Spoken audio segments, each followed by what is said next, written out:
Bienvenidos a un nuevo análisis a fondo. Hoy tenemos sobre la mesa un caso que francamente pone los pelos de punta. Ya lo creo. Es una de esas historias que no se olvidan fácilmente. Totalmente. Vamos a sumergirnos en una historia documentada de forma magistral por el programa L'Hora Fosca de Apunt Media, en un reportaje titulado Morta sot de cera. Un trabajo de investigación excelente, por cierto. Sin duda. Y la premisa inicial es de esas que obligan a detenerse y prestar atención.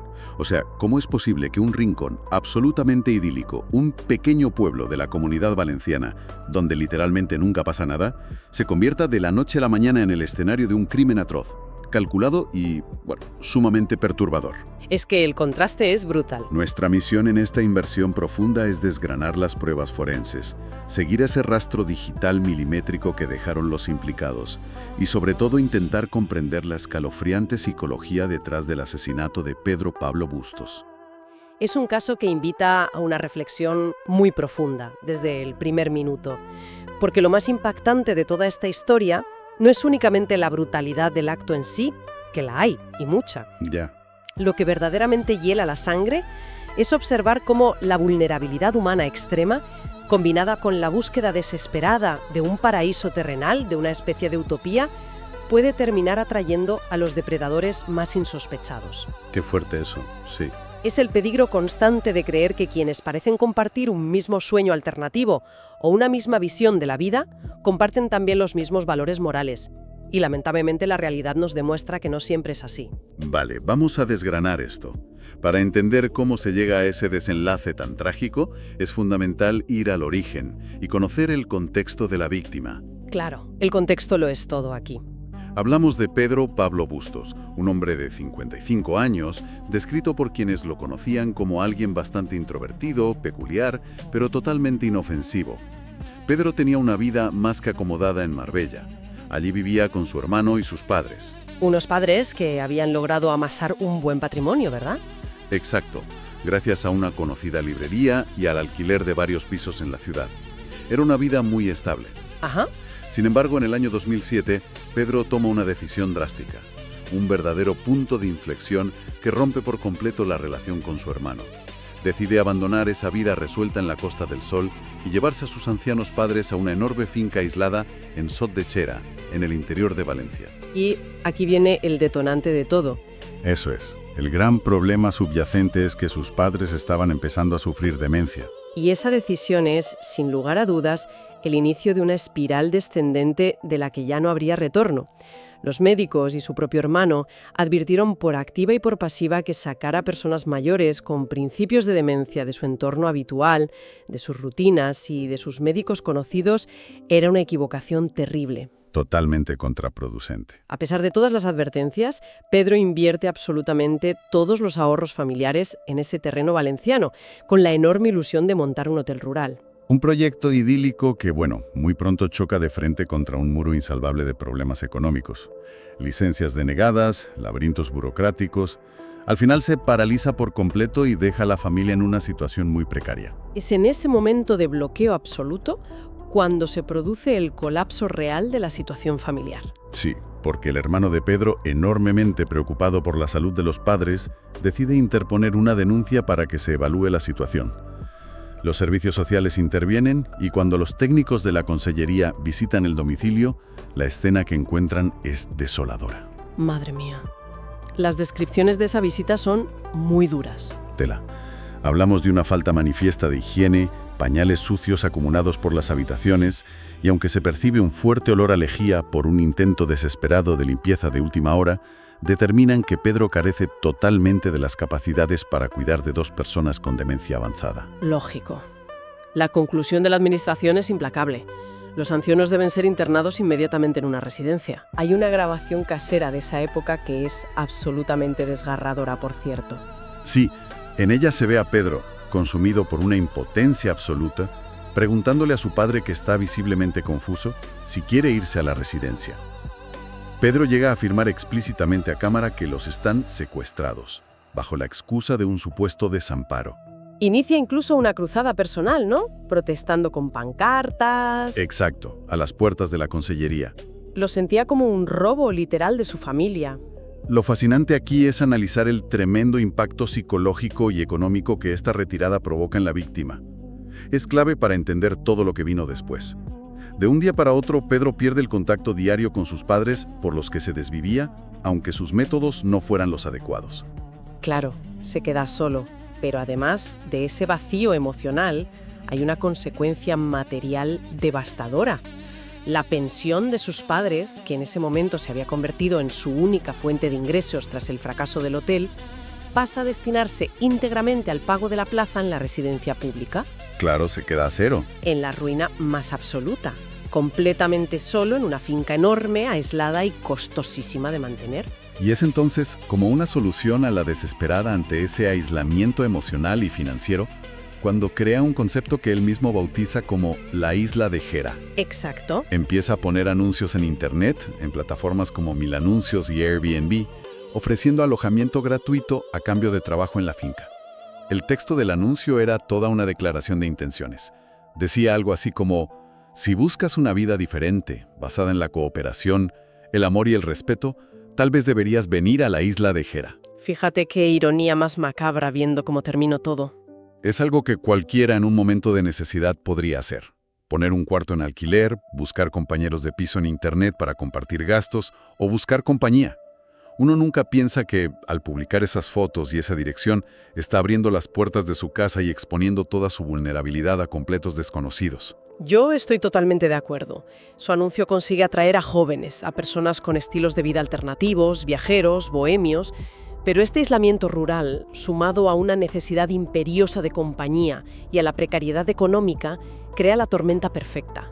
Es una vulnerabilidad que, vista con perspectiva, resulta casi temeraria. Y toda esa vulnerabilidad se materializó de la peor forma posible unos años después. Damos un salto temporal al 10 de agosto de 2016. Un día que marcó a todo el pueblo. Esa finca de Pedro. Como no se oye ningún ruido, deciden acercarse a curiosear. Y lo que ven es muy extraño. Lo primero que les llama la atención es una imagen que parece congelada en el tiempo. Hay ropa recién tendida, como si alguien hubiera sacado la colada, la hubiera empezado a colgar y de repente se hubiera esfumado dejándolo todo a medias. Una señal de alarma clarísima. Pero al acercarse al borde de la gran piscina de la finca, notan algo muchísimo más inquietante. Hay un bulto grande flotando en una de las esquinas. ¡Qué horror! Al principio, la silueta no es nada clara porque el agua está muy turbia, verdosa, completamente descuidada. Pero en cuestión de segundos se dan cuenta de la terrible realidad. Es una persona. Inmediatamente suena la alarma y la Guardia Civil hace acto de presencia en el lugar. Y aquí, fíjate, la actuación forense que se despliega a partir de ese momento es de una precisión clínica absoluta. Algo digno de destacar. Sí, porque llegan ya de noche, ¿verdad? Exacto. Cuando el equipo de homicidios y la policía científica llegan a la finca, ya es de noche. En lugar de precipitarse y sacar el cuerpo con focos artificiales, el responsable toma una decisión crucial: posponer el levantamiento del cadáver hasta el amanecer, para asegurar milimétricamente que no se destruye ninguna prueba en el proceso. Una decisión muy inteligente. La escena ni perder posibles indicios adheridos al cuerpo, toman una decisión muy técnica y poco habitual. Extraen el cadáver utilizando una gran red. Una red.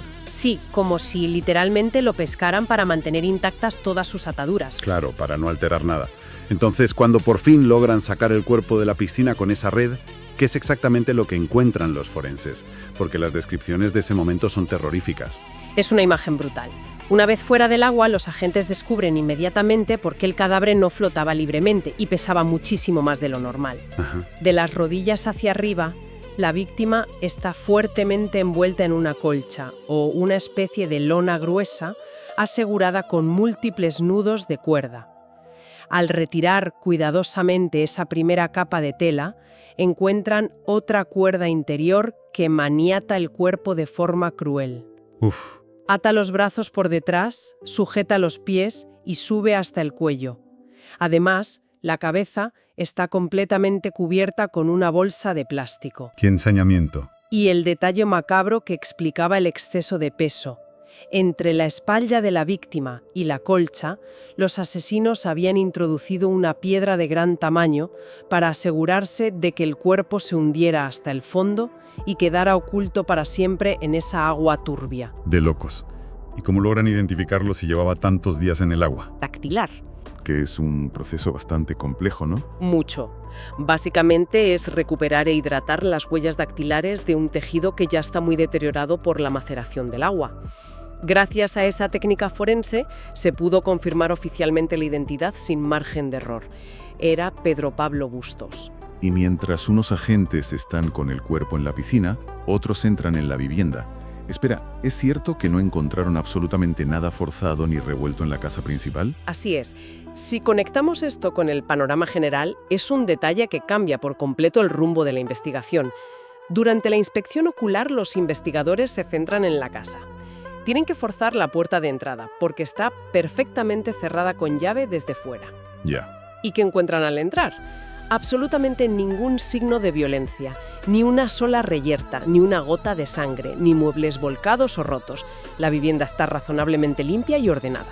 Pero había algo en la cocina. Exacto. Hay un elemento clave en la cocina que cuenta una historia. En el fregadero hay ollas sucias y 3 vasos apilados uno encima del otro. Eso indica claramente que, al menos, 3 personas comieron o cenaron juntas recientemente.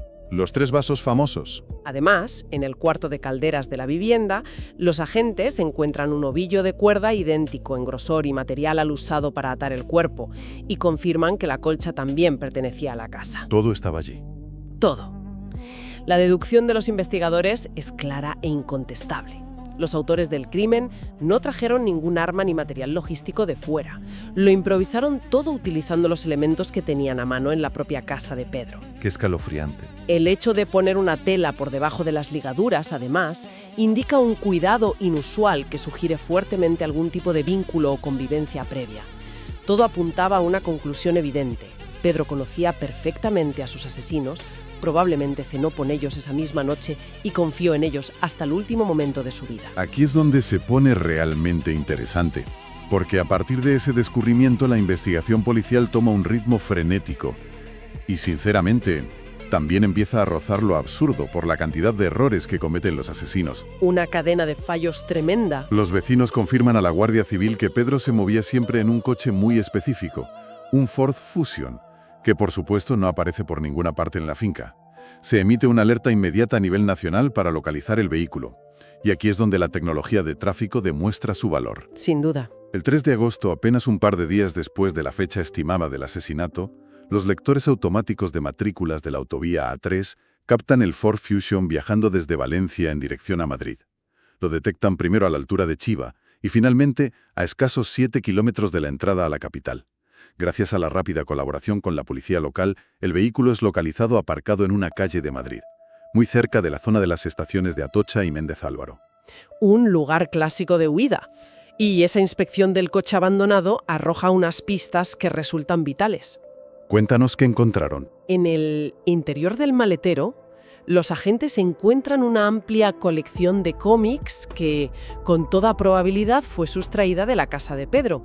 Seguramente pensaban venderla en tiendas de segunda mano en Madrid para conseguir algo de dinero en efectivo rápido. Pero la pieza reina de ese registro es un simple e insignificante trozo de papel. ¿Un ticket? Un ticket.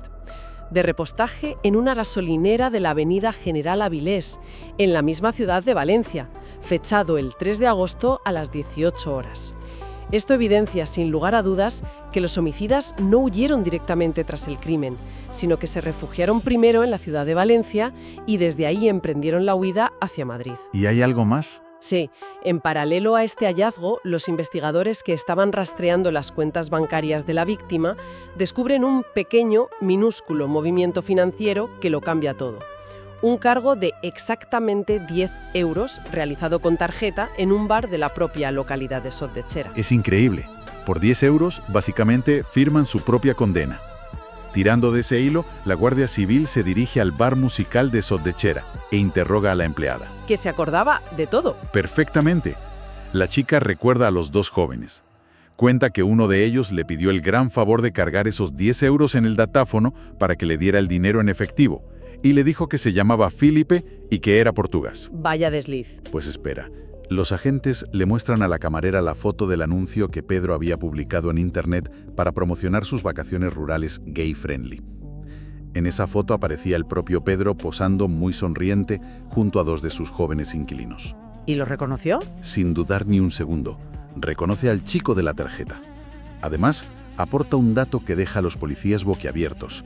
Ese mismo joven, días atrás, le había escrito por mensaje privado a su perfil de Facebook ofreciéndose para trabajar allí de camarero, dándole su nombre y apellidos completos, Filipe Barbosa. y adjuntando un número de teléfono portugués. Pero es que la cosa sigue. Siguiendo la pista de ese perfil de Facebook, la policía descubre otra pieza de información fascinante.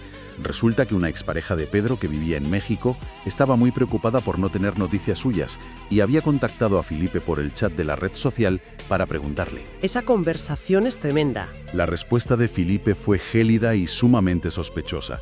Le contestó algo como: «No lo sé, yo ya no estoy en Sotdechera. Yo dejé a Pedro Pablo muy bien».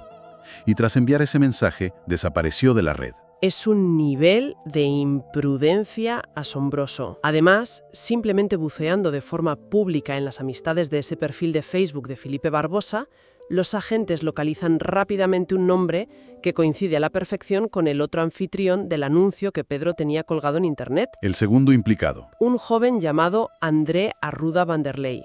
Europol facilita de inmediato sus identidades y antecedentes, pero en este rompecabezas aún faltaba un actor, un tercer hombre. El rubio. Exacto. Siguiendo el rastro de la tarjeta que se usó en el bar, ven que fue utilizada posteriormente en Valencia capital, concretamente el 29 de julio en un supermercado Consum del céntrico barrio del Carmen. Al solicitar las grabaciones de las cámaras de seguridad de ese supermercado, los investigadores observan claramente a Filipe y a André haciendo la compra, pero van acompañados de un tercer joven, rubio y desconocido. ¿Y cómo dan con él? A través de otra huella digital completamente cotidiana e innecesaria. Este joven había entrado en una farmacia local para pedir el favor de recibir allí un paquete de la empresa de mensajería Seur. Al contactar con el farmacéutico y con la empresa de transportes, obtienen su nombre real, el ciudadano alemán Stefan Plosser. ¡Qué barbaridad! Toda esta cadena de descuidos es vital porque nos demuestra una realidad innegable de la criminología moderna. En el mundo actual, aislarse físicamente en una finca rural, apartarse de la gran ciudad, no impide dejar una huella electrónica constante. Es ese pan rallado digital el que hoy en día resuelve la inmensa mayoría de los crímenes. Totalmente de acuerdo. Un rastro de recibos, paquetes de Seur y mensajes de Facebook. Y resulta que encontrar a este ciudadano alemán, a Stefan Plosser, se convierte en la auténtica piedra roseta de todo el caso. Porque él lo vio casi todo. La Guardia Civil logra localizarlo y Stefan accede a relatar lo sucedido en la finca durante los días previos al crimen, concretamente en la tensa jornada del 29 de julio. Stefan explica que él vivía allí tranquilamente y que esa tarde estaba descansando en su habitación cuando de repente escucha unos gritos aterradores provenientes de la planta baja.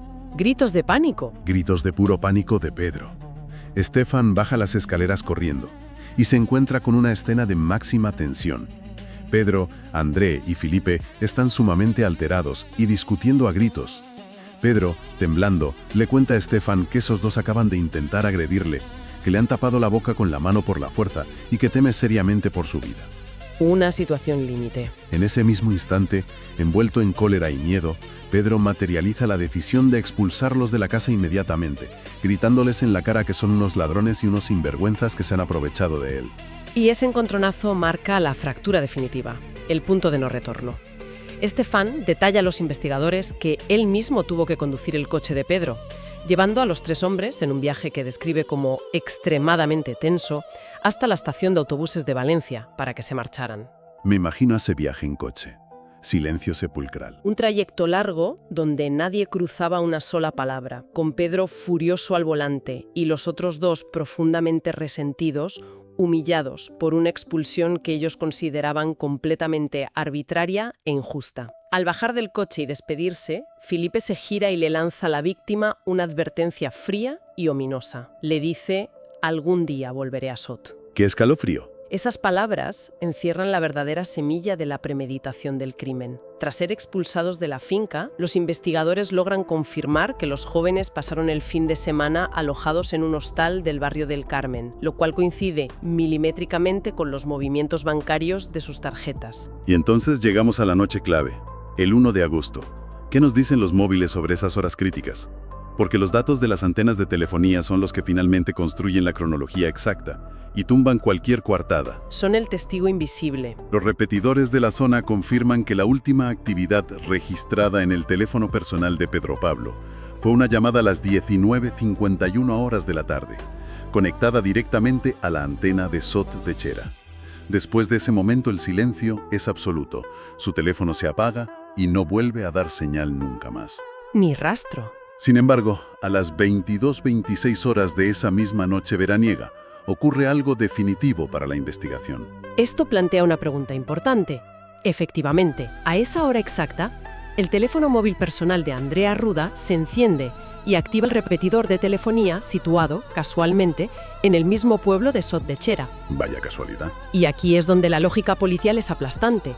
¿Qué hacía el móvil de un joven que había sido expulsado de malas maneras días antes, conectándose a la antena del remoto pueblo de la víctima justo en la franja temporal en la que se estima que ocurrió el asesinato? Blanco y en botella. Durante los interrogatorios posteriores, Filipe argumentaba en su defensa que su propio teléfono no se registró allí esa noche, pero los investigadores saben de sobra que pasaron todo el fin de semana juntos en Valencia, compartiendo habitación. Asumen con toda lógica que Filipe simplemente fue un poco más cauteloso y llevaba su móvil apagado o decidió no portarlo encima. Claro. Sea como fuere, la coartada técnica de haber abandonado el entorno rural y estar lejos de Valencia se derrumbaba por completo ante los datos de las antenas. Con toda esta avalancha de información, la Guardia Civil no pierde tiempo y emite órdenes internacionales de detención. El cerco sobre los sospechosos se cierra rápidamente un par de meses después, ya en octubre. Filipe Barbosa es localizado y detenido por la policía en su domicilio en Maya, Portugal, el 4 de octubre. Y Andreu, poco después. Apenas 4 días después, Andrea Ruda cae en manos de las autoridades cuando intentaba moverse por el aeropuerto de Lisboa. Ambos son extraditados a España bajo fuertes medidas de seguridad y entran directamente en prisión provisional. Y ahí es donde aparece la prueba definitiva. Exacto. Dentro de los muros de la prisión emerge la evidencia más demoledora de todas, el hallazgo que termina de sellar su destino. En un registro rutinario, a Andrés se le interviene una tablet que tenía escondida.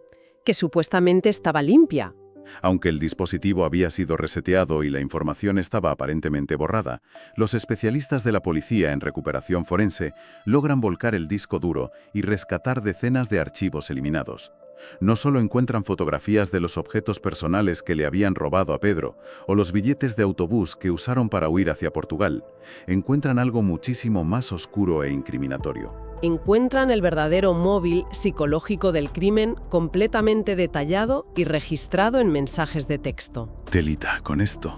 A través del minucioso trabajo de recuperación forense, los agentes acceden a un historial de conversaciones borradas que Andrea había mantenido con una amiga en Portugal llamada Carol. En estos mensajes, André relata los hechos del día 29 de julio, el día de la gran discusión, diciendo literalmente a su amiga: «Cuando nosotros fuimos decididos a matarlo, el jodido Filipe se echó para atrás». Es decir, que no fue un calentón. Esta frase es absolutamente demoledora para la defensa porque confirma jurídicamente que el altercado de los gritos que presenció el testigo alemán en la casa no fue una simple discusión acalorada entre compañeros de piso. Fue un primer intento fallido de asesinato. ¡Qué barbaridad! Pero el análisis psicológico de estos textos va mucho más allá y resulta perturbador.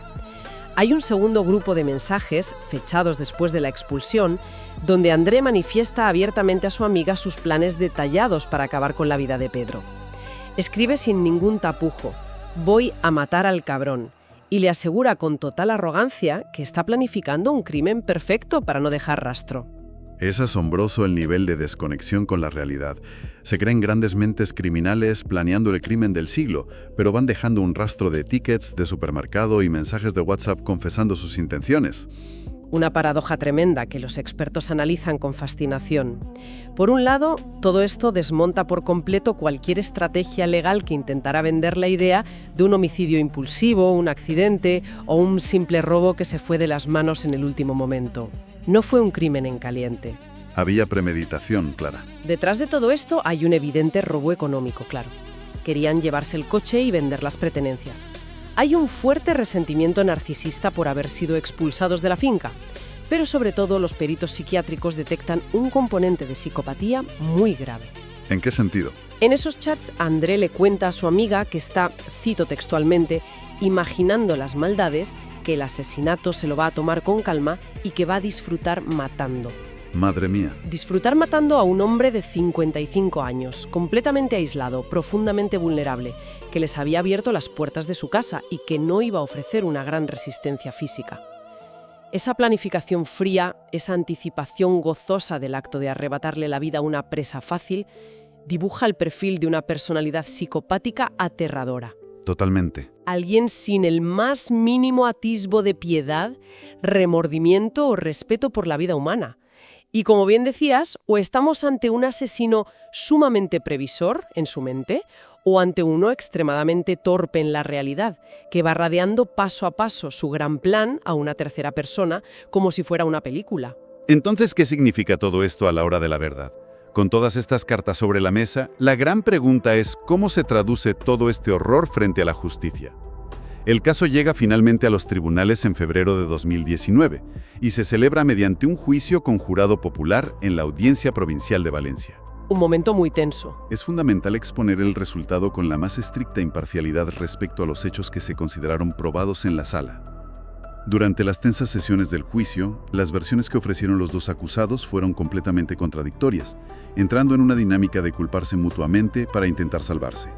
Lo típico cuando se ven acorralados. André, al verse descubierto por los mensajes de la tablet, admitió que efectivamente volvieron juntos a Sot de Xera esa noche, pero aseguró rotundamente que fue Filipe quien entró en solitario en la casa de Pedro y cometió el atroz crimen, mientras él supuestamente se quedaba fuera vigilando. ¿Y Filipe dijo todo lo contrario? Por su parte, Filipe, que en un principio había declarado que ni siquiera llegó a subir al pueblo de la montaña, cambió drásticamente su versión ante el jurado al ver las pruebas de las antenas.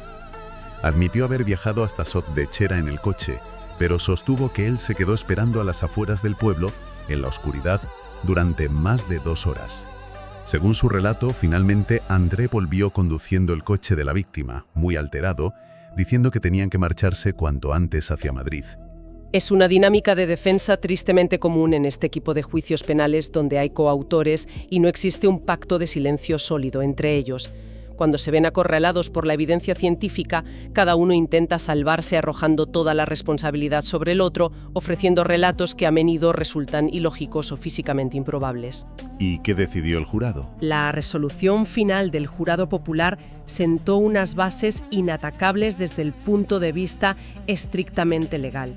El tribunal, tras deliberar, consideró a Andrea Arruda plenamente culpable de un delito de asesinato con alevosía. Fue condenado a 20 años de prisión, validando que los mensajes recuperados de su tablet no eran simples bravuconadas, sino una prueba concluyente y directa de su intencionalidad homicida y de su autoría material. ¿Y en el caso de Filipe? Por el contrario, y aquí es donde la justicia debe basarse en certezas absolutas, el jurado consideró que no había pruebas suficientes, ni forenses ni testificales, que demostraran sin lugar a dudas que Filipe Barbosa participó de manera activa y directa en el momento exacto de dar muerte a Pedro Pablo Bustos. A pesar de estar en el lugar. Se le impusieron 2 años y medio de prisión, siendo condenado únicamente por un delito de encubrimiento. Una resolución judicial que cierra formalmente el largo proceso penal con sus plazos y sus recursos, pero que, como muestran los testimonios de los familiares rotos en el reportaje, nunca llega a reparar el inmenso dolor por una pérdida tan absurda e incomprensible. Absolutamente. Si intentamos alejarnos un poco de la frialdad de los datos policiales para extraer una conclusión que englobe toda la dimensión humana de esta historia, resulta profundamente trágico observar cómo los anhelos humanos más nobles y genuinos pueden llegar a retorcerse de esta manera. Desde luego. Solo intentaba crear un refugio frente al mundo. Una pequeña utopía rural que, según él mismo escribía en Internet, debía basarse en la cooperación, en el contacto con la naturaleza y en el respeto mutuo. Buscaba, en el fondo, una vía de escape urgente a esa soledad aplastante que le sobrevino tras perder a sus padres a manos de la enfermedad y, desde su punto de vista, del frío sistema administrativo. una soledad terrible. Pero fue precisamente esa profunda vulnerabilidad emocional, su desesperación por encontrar compañía y ese intenso aislamiento en medio del monte lo que le cegó por completo ante el peligro inminente. Terminó abriéndole la puerta de su propio hogar a sus verdugos, el paraíso que tanto soñó construir, aquella pretendida isla de Shera, donde todos serían bienvenidos, acabó convirtiéndose en el escenario de su peor y última pesadilla.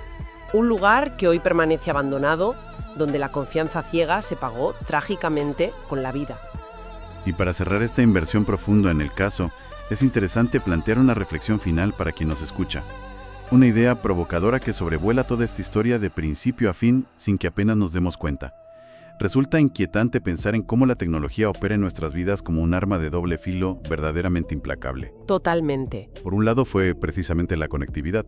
Fueron esas herramientas tan útiles como las plataformas de anuncios, Internet y las redes sociales, las que sirvieron de puente invisible para llevar una amenaza mortal y física hasta un rincón remoto, aislado y escondido de la serranía valenciana. Un lugar pacífico donde, en teoría, nunca pasaba nada. La puerta de entrada para los asesinos. Pero al mismo tiempo, como si se tratara de una justicia poética y digital, fue esa misma red tecnológica que lo envuelve todo, los repetidores de telefonía que triangulan nuestra posición, las cámaras de seguridad omnipresentes en las autovías, los pagos con tarjeta y los datos ocultos restatados del disco duro de una simple tablet, la única herramienta capaz de arrojar luz sobre las mentiras, de hacer que el peso de la ley cayera sobre los responsables y de poder contarle al mundo, paso a paso, la trágica historia de Pedro.